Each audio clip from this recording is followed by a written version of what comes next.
이방익 표류기. 편찬 박지원. 이 지도는 이원익 일행이 제주도를 떠난 후 풍랑을 만나 표류한 후 제일 먼저 도착한 대만의 팽호 등의 지명과 신라양이 위치한 장주와 천주도 표시되어 있습니다. 이 책은 조선 정조대왕 시절인 1796년에 제주도 사람전 충장장군 이방익이 서울에 사는 아버지를 뵙기 위해 떠났다가 태풍을 만나 대만까지 표류한 후 중국 남부 복건성을 거쳐 산동성을 지나 의주를 지나 전라도 강진까지 육로 거리만 1만 2천 리를 거쳐 다시 제주도로 돌아온 여정을 기록하였습니다. 이 기록은 임금이 묻고 이방익이 답하였고 이 내용을 연암 박지원이 글로 기록하여 임금께 올린 것입니다. 이방익은 나이 41의 갑진년 무과에 급제하여 수문장에 임명되었고 무겸선정관으로 승진하였습니다. 사격시험에서 수석을 차지하여 특별히 승진한 것입니다. 이방익이 소견되었을 때 젊은 시절의 고생을 인정받아 특별히 전라도 중군으로 임명되어 영예롭게 돌아왔습니다. 제주의 전 충장장군 이방익이 그의 아버지를 서울에서 뵙기 위해 떠났다. 배는 큰 바람을 만나 10월 초 6일에 팽호에 도착했다. 관청에서 의식을 제공해 주었고 10여 일간 머물렀다. 대만으로 호송되어 하문에 도착했다. 복건, 절강, 강남, 산동 등의 여러 성을 거쳐 북경에 도달했다. 요양을 거쳐 다음 해인 1797년 윤월에 귀국했다. 수륙으로 만여리를 이동하였다. 임금께서 특별히 이방익을 불러서 만나보시고 그가 지나온 산천 풍속을 물으셨다. 사관에게 명하여 그 일을 기록하게 하였다. 함께 배를 탄 8사람 중 오직 이방익만이 그를 아는 자였다. 그러나 겨우 여정만을 기록할 수 있었고 구술로 전할 때 종종 순서를 잃었다. 신하인 박지원은 면천군수로서 폐사하고 희정당에서 시종하였던 것이다. 임금이 말하였다. 이방익의 일은 매우 기이하도다. 좋은 글이 없어 아쉽구나. 너는 한 편의 글을 지어 올리는 것이 좋겠다.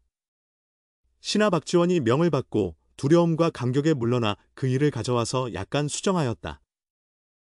이방익의 아버지 전 오의장 광빈은 무과에 응시하기 위해 바다를 건너다가 표류하여 일본의 나가사키 섬에 도착했다. 그곳은 외국 배들이 모여들고 시장이 번화하였다. 어떤 의원이 광빈을 집으로 초대하여 대접하며 머물기를 권하였으나 광빈은 굳게 귀국을 청하였다. 의원은 그를 안채로 데려가 요염한 젊은 여인을 내보내어 광빈에게 절하게 하였다. 우리 집은 천금을 쌓아두었으나 아들이 없고 이 딸 하나뿐이니 당신이 내 사위가 되어주기를 바란다.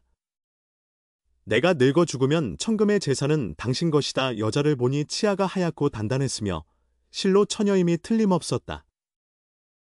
광빈은 크게 말했다. 부모님이 계신 나라를 버리고 재물과 여색에 빠져 이국에 몸을 맡기다니 개되지만도 못한 짓이다. 내가 돌아가서 과거에 급제하고 부귀를 얻을 수 있는데 어찌 당신의 재물과 딸이 필요하겠는가? 의원은 어찌할 도리가 없음을 알고 그를 돌려보냈다. 광빈은 비록 섬의 무관이었으나 굳세고 절개 있는 선비의 풍모가 있었다. 그 부자가 이국을 멀리 여행한 것도 또한 특별한 일이다. 제주는 고대로부터 탐나라고 불렸다. 북사에 백제 남해에 탐모라국이 있다. 그 땅에는 노루와 사슴이 많다. 백제에 속해 있다고 기록되어 있다. 또 고구려 사신 예실부리 위나라 선무제에게 말하기를 황금은 부여에서 나고 큰 진주는 섬나에서 생산된다. 지금 부여는 물길에게 쫓겨났고 섬나는 백제에 합병되었으므로 두 품목이 나오지 않는다고 하였다. 당서에 용삭 초기에 담나가 있었다. 그 왕 유리도라가 사신을 보내 조공하였다. 나라는 신라 무주 남쪽 섬에 있으며 풍속이 소박하고 개가죽 옷을 입으며 여름에는 가죽 집에 살고 겨울에는 굴실에 산다. 처음에는 백제에 속했다가 나중에는 신라에 속했다 라고 되어 있다. 이는 모두 탐나를 가리킨다. 동국방언의 섬을 섬이라 하고 나라를 나라 한다. 나, 탐, 섭, 담의 세 음이 모두 섬과 비슷하다. 이는 섬나라를 가리키는 말이다. 고기에 처음에는 탐진에 정박하고 신라에 조공했다 고하니 이 때문에 탐나라고 부른 것이다. 송가호 중에 소주 곤사년 해상의 배 하나가 돛대가 부러져 풍파에 떠밀려 육지에 닿았다. 배 안에는 30여 명이 있었고 의관은 당나라 사람과 같았다. 붉은 가죽 뒤에 짧은 검은 옷을 입고 있었다. 사람들을 만나면 모두 통곡하며 말은 알아들을 수 없었다. 글을 써보라고 했지만 글도 읽을 수 없었다. 걸을 때는 줄지어 거위처럼 행진했다. 오랜 시간이 지난 후 한 사람이 글을 꺼내 보여주었는데 한자로 쓰여졌고 당천수 중에 조칙을 내려 둘라 섬수령 배용 부의제에게 보낸다는 내용이었다.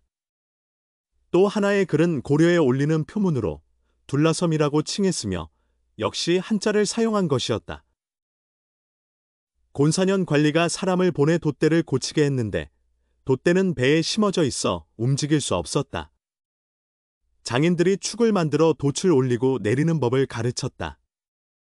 제주를 고대에는 탕나라고도 불렀다. 한문공은 이를 탐부라라고 하였다. 둘라라는 것은 탕나의 잘못된 표현이다. 천수는 고려 태조의 연호이다. 고려사 천수 20년에 탕나섬의 주인이 와서 조회하니 왕이 그에게 자기를 내렸다. 송나라 사람들이 이를 측천의 연호라고 여겼으니 이는 더욱 잘못된 것이다. 제주의 사람들이 중국으로 표류에 들어간 일은 예로부터 있었다. 이방이기 아래기를 배가 바람에 밀려 이리저리 떠다녔습니다. 때로는 동서로, 때로는 남북으로 표류하였습니다. 16일 동안 표류하다가 일본에 가까워졌을 때 갑자기 방향을 바꿔 중국으로 향했습니다.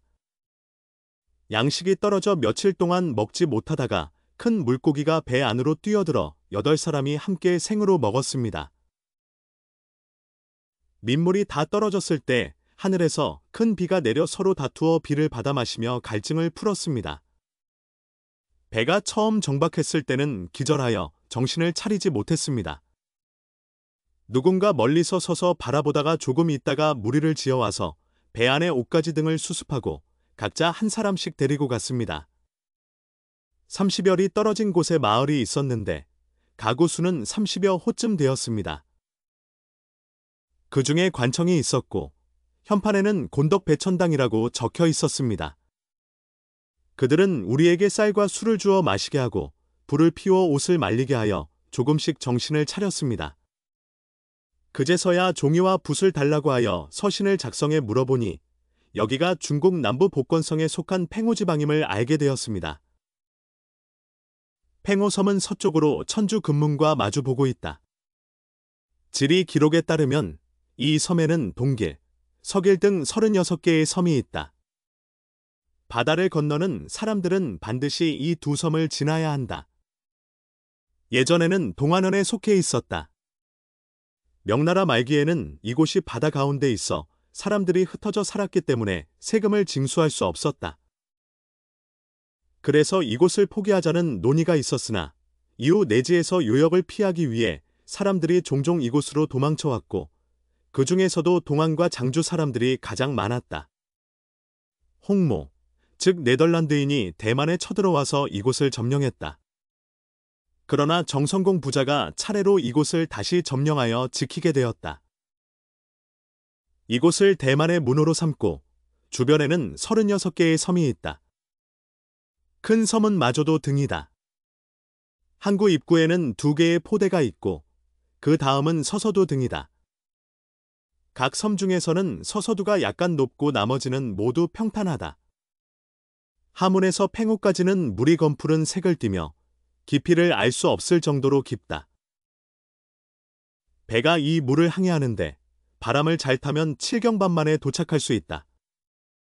하지만 물길 중 태풍을 만나면 작게는 다른 항구로 표류하거나 한 달 넘게 지체되고 크게는 암초에 부딪혀 배가 뒤집히기도 한다. 그래서 뱃사람들은 바람과 기상을 점치는 법을 가지고 있으며 나침반의 바늘을 정오에 맞춘다. 팽호에서 대만으로 갈 때는 모두 남동쪽 방향으로 나아가며 저녁 무렵에 팽호가 보이기 시작한다. 처음에는 물을 대어 농사를 지을 수 있는 논이 없었기 때문에 다만 채집과 어업으로 생계를 유지하고 혹은 텃밭을 가꾸어 자급자족하였다. 지금은 무역이 번성하여 점점 살기 좋은 땅이 되어가고 있다. 이방익이 아래기를 8명이 함께 화려한 배를 타고 약 5일을 가서 마궁 아문에 도착했습니다. 강을 따라 수백 척의 화려한 배들이 있었고 강가에는 그림 같은 누각이 있었는데 그곳이 바로 아문이었습니다. 문 안으로 들어가니 높은 곳에서 3번 큰 소리로 외치고 8명을 안내하였습니다. 마궁의 대인은 붉은 포를 입고 의자에 앉아 있었으며 나이는 60이 넘었고 아름다운 수염을 기르고 있었습니다. 마궁 대인은 바다를 표류한 이유를 물었고 조선 전라도 전주부 사람이라고 대답하였습니다. 나온이 큰 집이 마련되어 있었고 모두 비단으로 장식되어 있었습니다. 각각 대나무 돗자리와 베개를 선물로 받았고 매일 쌀 음식을 한 그릇과 닭고기 한 그릇을 받았습니다. 또한 향사 육군자탕을 2번 제공받았습니다. 마궁대인의 궁자는 공자와 비슷하여 공과 궁은 발음이 같으므로 아마도 마시 사람으로 통판 역할을 하는 자일 것이다. 또한 탐나 사람이 다른 나라로 표류했을 때 본적을 숨기고 영광, 강진, 남해, 전주 등의 출신이라고 칭하는 경우가 있다. 이는 속설에 따르면 오키나와 상선이 탐나 사람들에게 해를 입었기 때문이라고 한다. 혹자는 오키나와가 아니라 안남이라고도 한다. 이중환의 택리지에도 그 시가 실려 있지만 고대 기록으로 증명할 수 있는 것은 아니다. 이는 단지 세속적으로 전해지는 이야기일 뿐 진위를 너무 따질 필요는 없다. 이방익이 아래기를 2척의 큰 배에 나눠 타고서 이틀 동안 남서쪽으로 항해하여 대만부 북문 밖에 상륙했습니다. 그곳은 번화하고 장려했으며 길을 따라 누대가 늘어서 있었습니다. 밤에는 유리등을 밝혀 대낮처럼 환했습니다. 또한 이상한 새들이 있어 화려한 새장에 길들여져 시각을 알고 울었습니다. 대만은 명사에서 계룡산으로 불리며 또한 동번으로도 불린다. 영락 시기에 정화가 동서대양을 두루 다녔으나 동번은 멀리 피해 조공을 바치지 않았다. 정화는 이를 싫어하여 집에서 구리방울을 하나 가져다가 그들의 목에 달게 하였다. 이는 그들을 개의 나라로 여긴 것이다. 그 후 사람들은 오히려 이를 보물로 여기게 되어 부유한 자는 여러 개를 달고 다니며 이것은 조상께서 물려주신 것이다라고 말하였다. 이들은 꿩을 먹지 않고 다만 그 깃털을 장식으로 사용하였다. 건룡 52년 임상문의 난을 평정할 때 임상문이 패하여 내산으로 들어갔고 생번 등이 그를 묶어서 바쳤다. 열하 문묘 대성문 오른쪽 벽의 비석에 그 일을 기록하였다. 생번 등은 모두 키가 작고 머리를 잘라 이마를 덮었으며 머리카락 색은 칠흑 같았다. 눈썹 사이 혹은 턱 위에 불에 지진 듯한 괴문 같은 문신이 있었다. 귀에 구멍을 뚫고 그 구멍에 주석관을 꽂아 앞뒤로 통하게 하거나 황목을 꿰어 뼈패를 걸기도 하였다. 그들의 이름은 투왕, 율령력, 나사회축, 야왕화단, 회목회라고 하였으며 한때 열하에 입조한 적이 있었다. 해완부경은 모두 뱃사람들로 그들이 바다를 건널 때는 이정을 구분하지 않으며 하루 밤낮을 10경으로 계산하였다. 계룡에서 담수까지 배로 항해하여 복주 항구에 도착하는데 5경이 걸린다. 대만 항구에서 팽호까지는 4경, 팽호에서 천주 금문까지는 7경이 걸린다. 동북쪽으로 일본국까지는 72경, 남쪽으로 여성국, 즉 필리핀까지는 60경, 동남쪽으로 대양까지는 22경, 서남쪽으로 나무까지는 7경이 걸린다. 이는 모두 순풍을 기준으로 한 것이다. 바다에 사는 사람들은 매우 동쪽에 위치하여 달이 항상 일찍 뜨므로 조수의 간만이 빠르고 함흥과 동암보다도 더 빠르다. 바다에는 큰 바람이 많으며 그 중에서도 가장 심한 것이 태풍이다. 토번 사람들은 태풍을 예측하는 풀이 있다. 이 풀은 마디가 없으면 그 해에는 태풍이 없고 마디가 하나 있으면 한 번 태풍이 불며 마디가 많으면 그 수만큼 태풍이 불어온다. 예외 없이 맞아떨어진다. 노기문은 대만 서쪽 30리에 있으며 모양이 사슴의 귀와 같아 이렇게 이름 붙여졌다. 양쪽 강변에는 모두 포대가 세워져 있다. 물은 협곡을 따라 구불구불 돌아 흘러 들어가며 중간에는 바닷새가 많이 서식하고 부유 모래가 많아 무리였다. 바람이 급하면 깊이와 얕음이 갑자기 바뀌어 가장 험하고 중요한 지점이 된다. 문 안쪽은 물의 흐름이 넓고 커서 천척의 배를 숨길 수 있으니 바로 대원항이다. 가의현은 정시 때 천흥주에 속해 있다가 강이 23년 1684년에 제라로 분리되었다. 걸륭 52년 1787년에 대만의 도적 임상문이 현성을 공격하였다. 성 안의 주민 4만 명이 제독을 도와 성을 지켰으므로 이에 칙명으로 제라를 가이로 개명하여 그들을 표창하였다. 안평진성은 곤신 위에 있다. 곤신은 토번말로 모래톱을 뜻한다. 동쪽은 만가도두에 닿고 서쪽은 모래 언덕을 따라 대해에 이른다. 남쪽은 이곤신에 닿고 북쪽에는 해문원이 있는데 이는 홍모, 즉 네덜란드인의 겹판선이 출입하는 곳이다. 일곤신의 둘레는 오리이며 홍모가 성을 쌓았는데 큰 벽돌과 오동나무 열매기름, 석회를 섞어 다져 만들었다. 성의 기초는 땅속으로 1길 이상 들어가 있으며 깊이와 너비는 각각 한두 길이다. 성벽의 각 방어 시설은 모두 철못으로 고정되어 있다. 성의 둘레는 한뒤로 견고하여 부서질 수 없다. 동쪽 해안에는 집과 시장이 있어 민간인이 무역할 수 있도록 하였다. 성 안은 누대처럼 구불구불하고 우물이 있어 짠물과 단물이 섞여 있다. 다른 한 우물은 작은 구멍이 있어 양동이를 넣을 수 없고 물이 벽에서 흘러내린다. 서남쪽 해안 일대는 원래 모래 언덕이었으나 홍모가 돌을 실어와 단단히 쌓았으며 물결이 쳐도 무너지지 않는다. 적감성도 역시 홍모가 쌓은 것으로 대만 해변에 있어 안평진성과 마주보고 있다. 그 성의 둘레는 반 리 정도에 불과하며 계룡과 담수의 작은 성과 같다. 홍모는 이를 바다에서 떠밀려 오는 것을 막기 위해 쌓았으나 남풍에는 유리하지만 북풍에는 불리하다. 이방익이 아뢰기를 대만에 일주일 동안 머물며 귀국을 청하는 글을 올렸습니다.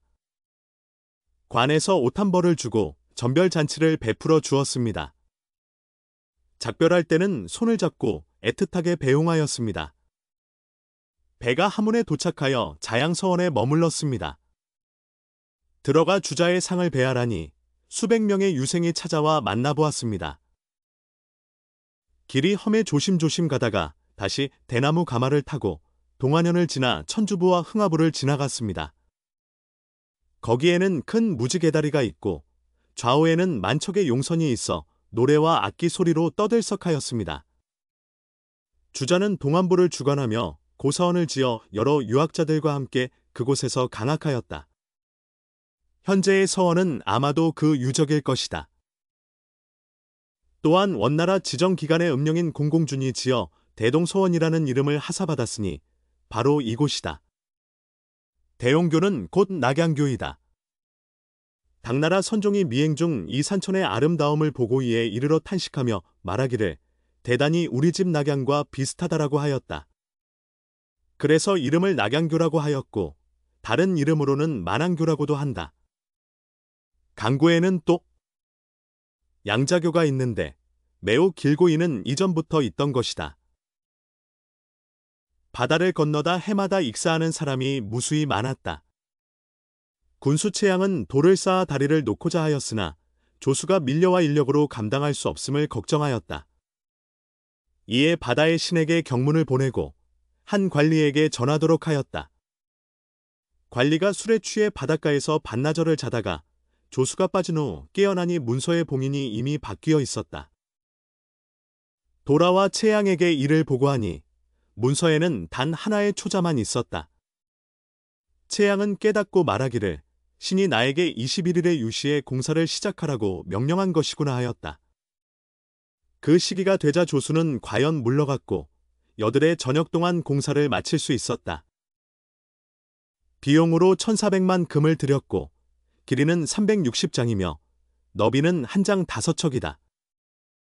이전에는 이 다리를 거쳐 되돌아온 사람도 있었는데 어떤 이는 다리 길이가 10리라고도 하고 어떤 이는 50리라고도 하여 정확한 견해가 없었다. 혹자는 길이가 360장이며 무지개처럼 휘어진 아치가 47개라고도 한다. 이방익이 아뢰기를 정월 초다새의 복권성에 들어갔습니다. 문 안에는 법회사가 있었고 보리는 이미 노랗게 익어 있었으며 귤과 유자가 열려 있었습니다. 의복과 음식은 우리나라와 비슷했습니다. 찾아와 만나는 사람들이 다투어 사탕수수를 던져주기도 했습니다. 혹은 이곳에 머물고 싶어 떠나지 못하는 사람도 있었고 혹은 우리나라 사람의 옷을 입고 서로를 보며 눈물을 흘리기도 했습니다. 어떤 사람은 옷을 품에 안고 돌아가 가족에게 보여주며 다시 말하기를 사랑하며 가지고 놀고 전하며 본다고 하였습니다. 장주에는 신라현이 있다. 당나라 때 신라가 조공을 바치던 곳이다. 또 신라가 5월을 침범하여 그 땅을 차지하고 살았다는 말도 있다. 그래서 천주와 장주 사이의 풍습이 우리와 비슷한 것은 이상할 것이 없다. 옷을 보고 눈물을 흘리는 사람을 보면 아직도 한 나라에 대한 그리움이 남아있는 것을 알 수 있다. 장주와 천주, 함흥과 팽호의 위치. 이방익이 아뢰기를 여행짐이 지체되어 순무부에 글을 올려 애원하였습니다. 어떤 관리가 쌍가마를 타고 황색 우산을 쓰고 지나가기에 길을 막고 사정을 호소하였습니다. 그 관리는 한참 생각한 후에 말하기를 며칠 후에 35명의 관리가 모일 때 다시 오라고 하였습니다. 그의 말대로 가서 호소하니 여러 관리들이 차례로 돌아가며 보고 나서 순무부에 알렸습니다. 순무부에서는 어떤 순검을 정해 호송하도록 하였습니다. 서문을 나서서 40리를 가서 황진교에 도착하여 작은 배에 올랐습니다. 이틀 후 육지에 도착하여 서양령에 위치한 보화사를 지나 절강성 선화령에 이르렀습니다. 선화령은 강산현에 있다. 송나라의 사호가 군대를 이끌고 이곳을 지날 때 돌로 계단을 만들어 모두 360계단이다. 이방익이 아뢰기를 강남성에 있는 강산현에 도착하였습니다.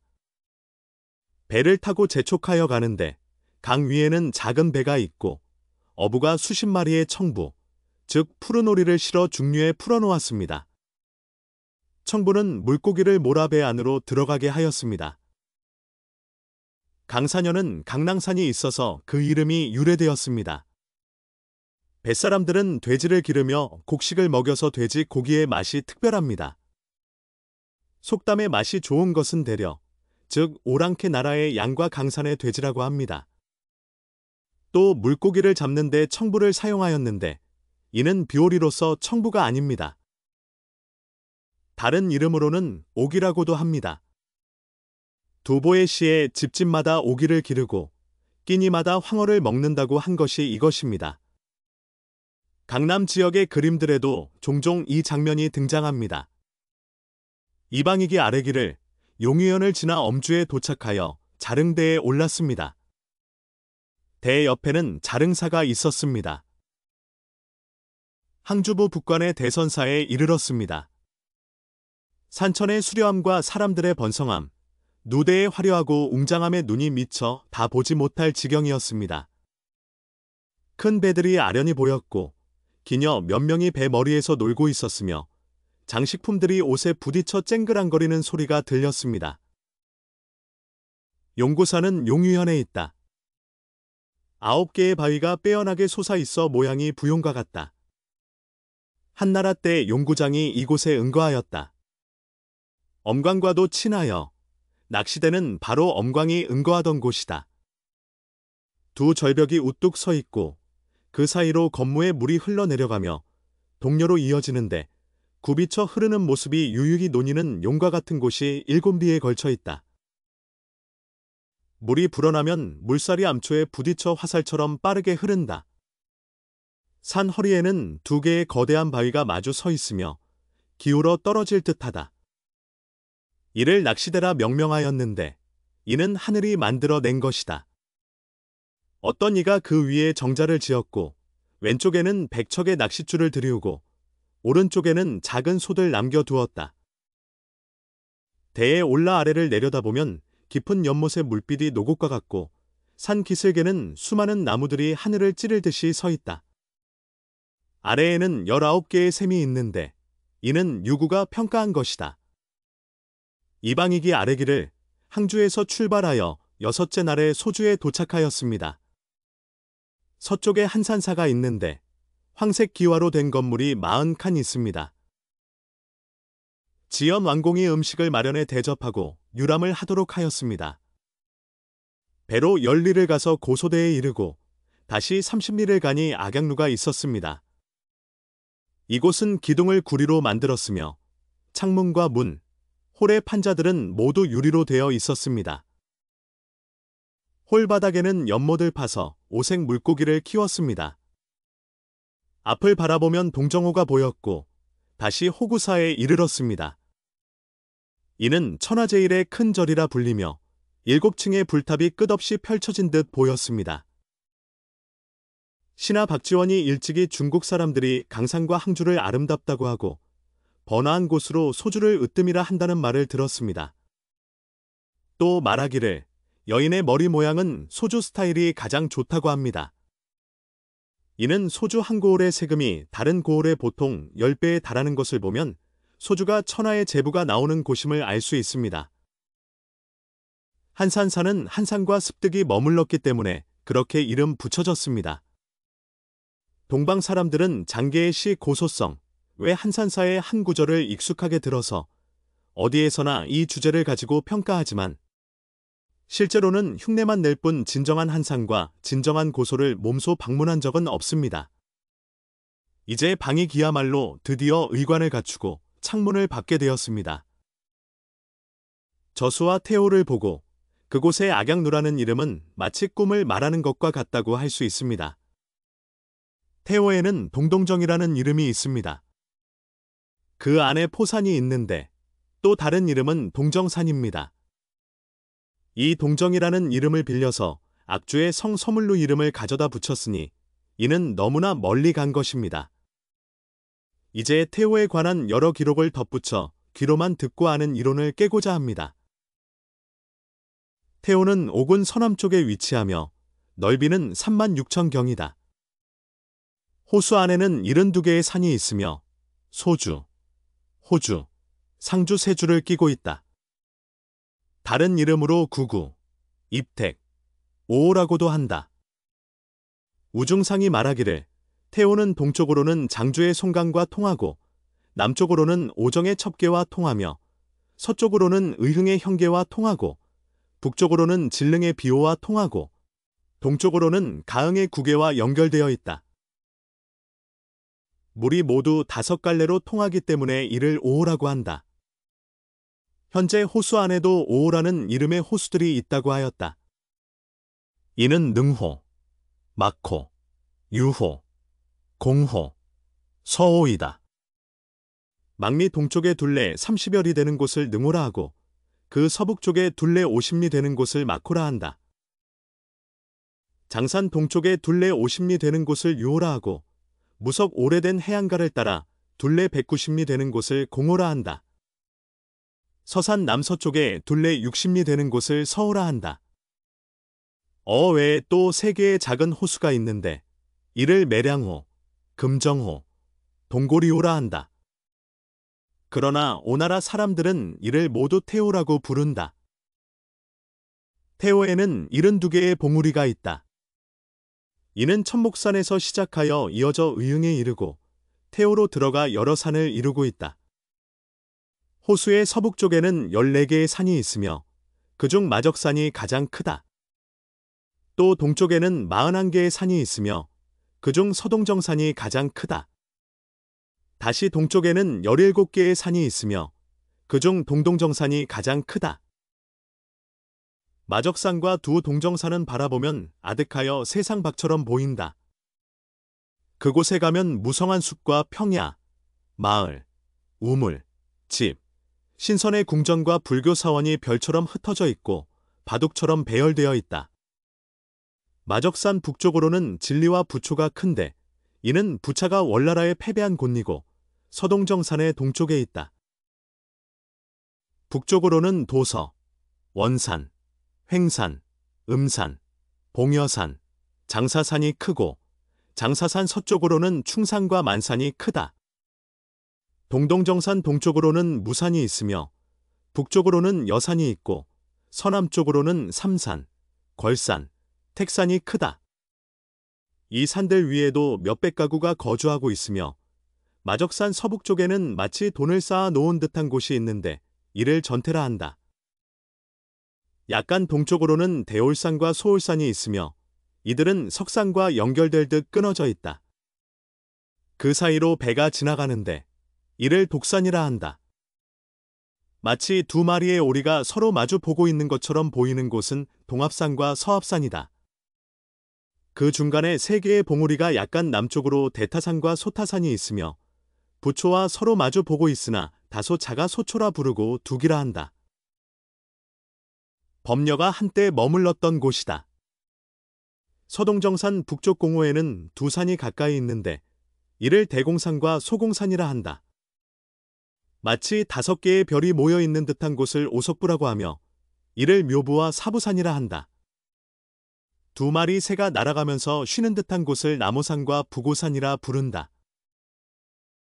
그 서쪽에 두 산이 남북으로 마주 보고 있으나 서로 보이지 않는 곳이 있는데 보이게 되면 바람과 천둥이 이는 이변이 생기므로 대례산과 소례산이라고 한다. 횡산 동쪽에는 간산과 소산이 있으며 이를 담부와 동학, 서학이라 한다. 세상에서는 오왕이 이곳에 남녀 두 감옥을 설치했다고 전해지며 그 앞을 죽산이라 하는데 이는 오왕이 죄수들에게 음식을 먹이던 곳이라 한다. 그 모습이 검은고를 닮았다 해서 금산이라 하고 방망이를 닮았다 해서 저산이라 한다. 대죽산과 소죽산은 충산과 가깝다. 물 위에 떠 있는 물건이 보이는 곳은 장부, 뇌두부, 전전부이며 귀산과 맞닿아 있으나 조금 작은 곳이다. 두 여인이 서로 좋아하는 곳을 사구라 하고 기둥을 세운 것처럼 보이는 곳은 옥주라 한다. 조금 물러서면 금정이 있다. 남쪽으로는 해산이 있고 그 위로는 역이라 하며 중간이 높고 옆으로 내려가면서 필격을 이룬다. 뛰어난 모습을 하고 지나가는 듯한 곳은 석사라 한다. 노인이 서 있는 모습 같아 보이는 곳은 석공이라 한다. 석사와 석공이 가장 기이하며 귀산과 귀산이 남북으로 마주 보이는 곳은 타산이라 하고 산 옆에는 소타산이 있다. 개구리를 닮은 곳은 청부이며 두 타산 사이에서 드러나고 숨는 곳은 경남이라 하고 동동정의 남쪽이다. 앞쪽은 뾰족하고 끝이 갈라진 것을 전부라 하고 집이 기울어진 듯한 것을 왕사부나 저부라 한다. 또 남쪽으로는 백부가 있으며 택과 궐 사이에 있다. 삿갓처럼 물 위에 떠 있는 것을 양모라 한다. 앞뒤로 쫓아가는 듯한 것을 묘서라 하고 비석처럼 가로로 누워 있는 것을 석비라 한다. 이들 모두가 72개이며 그 중에서 가장 크고 유명한 것은 두 동정산이다. 한서에는 아래에 동굴이 있어 물속을 잠행하며 통하지 않는 곳이 없다. 이를 지맥도라 한다고 기록되어 있으며 이곳을 제9동천이라 한다. 호구선은 또 다른 이름으로 해영봉이라 불린다. 산중에는 많은 작은 시냇물이 굽이쳐 흐르며 그 사이에 협곡이 있어 마치 달을 안고 있는 듯하다. 그러나 그중 가장 그윽하고 아름다운 곳은 화정사터이다. 푸른 나무가 하얀 외곽을 감싸며 하늘과 맞닿아 있다. 그 위에는 부도가 있으며 아래로는 고소를 내려다볼 수 있다. 손바닥 하나로 부도를 돌려 남쪽을 바라볼 수 있다. 세상에 전해지기로는 생공의 강당이 있었고 오석헌이 그 안에 있다. 헌 옆에는 검지가 있다. 두 협곡의 절벽이 마치 갈라진 듯 서 있으며 높이가 수천 척에 이른다. 물은 맑고 차가우며 졸졸 소리를 내며 흘러내린다. 그곳에는 거대한 바위가 있어 넓고 웅장하며 1000명이 앉을 수 있다. 이방익이 아래길을 산동성을 지난 후 배에서 내려 수레에 올랐습니다. 그곳의 풍토는 비루하고 야만스러웠으며 사람들은 검소하고 인색했습니다. 초라한 집들에 기거하며 식사는 오직 기장과 조를 먹었습니다. 이와 같은 것은 특별히 기록하지 않았습니다. 이방익은 나이 41의 갑진년 무과에 급제하여 수문장에 임명되었고 무겸선정관으로 승진하였습니다. 사격시험에서 수석을 차지하여 특별히 승진한 것입니다. 이방익이 소견되었을 때 젊은 시절의 고생을 인정받아 특별히 전라도 중군으로 임명되어 영예롭게 돌아왔습니다. 예전에 선조 조정 때 무인 노인이 왜군에게 포로로 잡혀갔다가 오주로 도망쳐온 일이 있었습니다. 오주는 중국 절강성에 있는 지명이다. 노인은 고정서원에서 급식을 받았으며 압록강에서 돌아와 민중, 즉 복권성의 여러 명사들과 이별시를 주고받았습니다. 그 시들은 지금까지 그의 집에 보관되어 있습니다. 노인의 후로 먼 길을 여행한 사람 중에는 이방익이 으뜸이라 할 수 있습니다. 이전에 영경에 들어간 사람들은 수적이 남해의 상인들을 방해하여 교역이 막혔다고 들었으나 이방익은 만리를 두루 다녀도 그런 소식을 듣지 못했으므로 천하가 태평함을 알 수 있습니다. 이방익이 기록한 여정은 주행과 비람 등의 책과 잘 맞아떨어져 틀리지 않음을 확인할 수 있습니다. 팽호에서 대만까지는 수로로 이틀이 걸린다. 대만에서 하문까지는 수로로 열흘이 걸린다. 하문에서 복권성성 복주까지는 1600리다. 복주에서 영경까지는 6800리이다. 영경에서 우리 경내의 의주까지는 2070리이다. 팽호에서 대만까지는 수로로 이틀. 대만에서 하문까지는 수로로 열흘. 하문에서 복권성 성도인 복주까지는 1600리. 복주에서 영경, 즉 베이징까지는 6800리. 의주에서 왕경까지는 1030리이다. 왕경에서 강진까지는 900리이다. 탐나는 북쪽으로 강진에 닿고 남쪽으로 대만에 이른다. 수로 거리는 논하지 않고 육로 거리만 합하여 12,400리이다. 다음은 부록으로 이방익이 지나온 지명들이다.